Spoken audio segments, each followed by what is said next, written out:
Bienvenue à cette première méditation pour l'Avent, une première sur deux méditations. Donc la première va se porter sur l'annonciation faite à Marie par l'ange et le deuxième sur la visitation de Marie avec sa cousine Élisabeth. Donc nous allons commencer avec la lecture de texte Luc chapitre 1, les versets 26 à 38. Le 6e mois, Dieu envoya l'ange Gabriel dans une ville de Galilée, Nazareth, chez une jeune fille dont le fiancé s'appelait Joseph. Celui-ci était un descendant du roi David. Le nom de la jeune fille était Marie. L'ange entra chez elle et lui dit: Réjouis-toi, le Seigneur t'a accordé une grande faveur. Il est avec toi. Marie fut très troublée par ces mots. Elle se demandait ce que signifiait cette salutation. L'ange lui dit alors: N'aie pas peur, Marie, car tu as la faveur de Dieu. Bientôt tu seras enceinte et tu mettras au monde un fils que tu appelleras du nom de Jésus. Il sera grand et on l'appellera le Fils du Dieu Très-Haut. Le Seigneur Dieu fera de lui un roi, comme le fut David son ancêtre, et il régnera pour toujours sur le peuple d'Israël. Son règne n'aura pas de fin. Marie dit à l'ange: Comment cela sera-t-il possible puisque je suis vierge? L'ange lui répondit: L'Esprit Saint viendra sur toi, et la puissance du Dieu Très-Haut te couvrira comme d'une ombre. C'est pourquoi l'enfant qui va naître sera saint, on l'appellera Fils de Dieu. Élisabeth, ta parente, attend elle aussi un fils, malgré son âge. Elle qu'on disait stérile en est maintenant à son 6e mois, car rien n'est impossible à Dieu. Alors Marie dit: Je suis la servante du Seigneur, que tout se passe pour moi selon ta parole. Et l'ange la quitta. Ok, on appuie sur le bouton rouge. Il n'y en a pas. Nous ne sommes pas sûrs comment comprendre Marie dans notre Église. Dans certaines églises, Marie est élevée au niveau d'une presque divinité, presque la quatrième personne de la Trinité.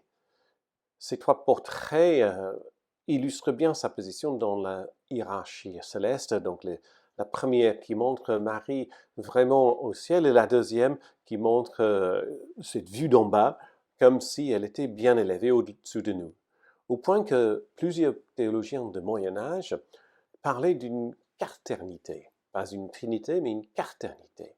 Ici, nous voyons qu'elle se place avec Jésus, Fils de Dieu, et avec le Père, et le Saint-Esprit est représenté par ces rayons qui descendent du ciel. En opposition à ces excès, le protestantisme a réagi en passant sous silence le rôle de Marie dans les évangiles.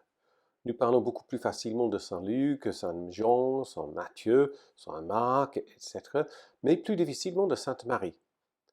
En lisant le texte biblique d'ailleurs, nous remarquons que Marie apparaît bien plus souvent que ces autres personnes, ces autres hommes. Plus récemment, Marie est devenue un modèle pour une sorte de féministe, ou un féminisme indépendant. Les théologiens féministes voient en elle, en tant que vierge, une femme sans attache. Elle n'a pas connu un homme. Elle devient sa propre personne. Elle a son identité à elle, non pas fournie par un homme, elle n'est ni femme d'un tel, ni fille d'un tel, mais sa personne vient uniquement de la part de Dieu. Cette image peut aider effectivement à avancer le débat féministe dans notre société, mais je propose un autre regard sur les textes bibliques pour révéler une autre Marie. Pour Luc, Marie n'est pas une divinité. Luc ne la considère pas non plus comme une mère ni comme une épouse. Il la présente comme un idéal de la vie chrétienne. Marie est pour Luc la personne qui ouvre le chemin vers ce que nous pouvons tous devenir, c'est-à-dire disciples de son Fils Jésus-Christ. Cette compréhension de Marie est unique au troisième évangile. Et c'est peut-être pour cela que nous prêtons peu d'attention à elle.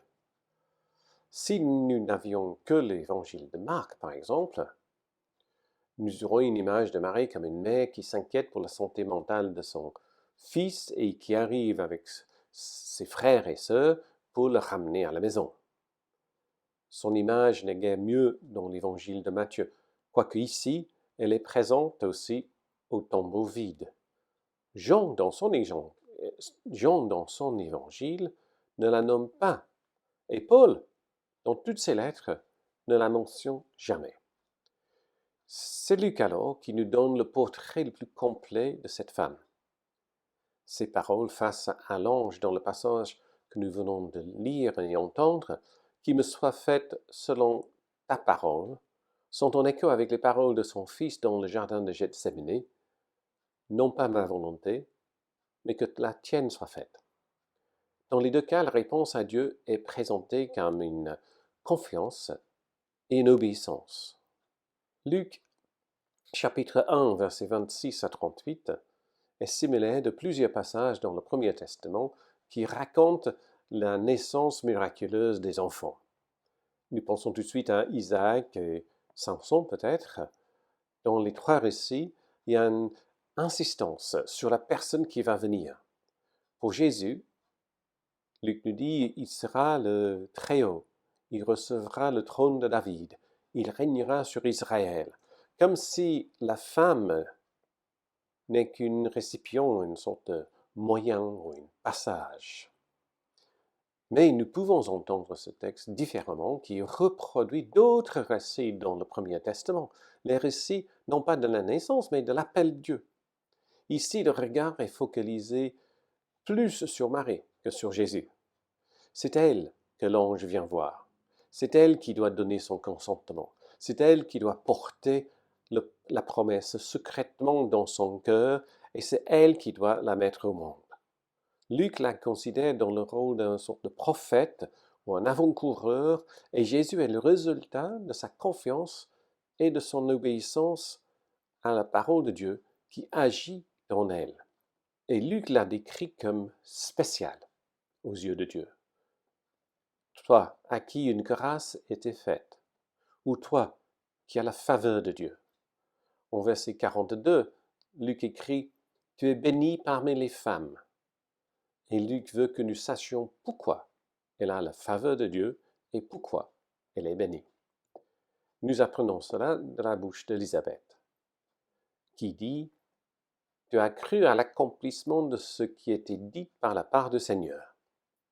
Il faut comprendre que Marie n'est pas bénie parce qu'elle va devenir la mère de Jésus, mais parce qu'elle a cru aux promesses de Dieu.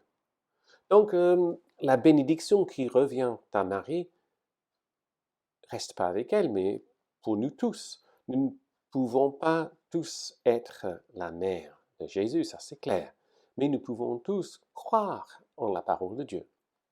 Luc nous rappelle plus tard que Jésus a dit « Ma mère et mes frères sont ceux qui écoutent la parole de Dieu et la mettent en pratique. » Loin de vouloir exclure sa famille biologique, comme fait l'évangile de Marc, Jésus élargit le concept de famille pour inclure tous ceux et toutes celles qui croient.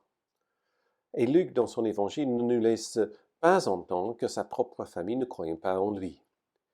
Pour renforcer cette perspective, Luc raconte un incident dans la vie de Jésus où il y a une femme dans la foule qui crie « Heureux le sien qui t'a porté et les mamelles qui t'ont allaité ». C'est une façon imaginée de dire que cette femme aurait voulu être peut-être la mère de Jésus à la place de Marie, d'avoir mis au monde un homme si important, car même de nos jours, les mères sont souvent jugées par la qualité de leurs enfants. Combien de fois nous disons ou nous entendons dire « Ah oui, il ou elle était bien élevé », comme s'il s'agit du travail des parents plutôt qu'un compliment sur l'enfant en question. Jésus répond à cette cri. Heureux plutôt ceux qui écoutent la parole de Dieu et qui la gardent. Jésus semble dire, ma mère est bénie, non pas parce que j'ai été formé dans son sein, ni allaité à ses mamelles, mais parce qu'elle a confiance en Dieu. Donc Marie est bien plus que simplement la mère de Jésus. Elle devient un modèle de la personne de foi pour nous tous.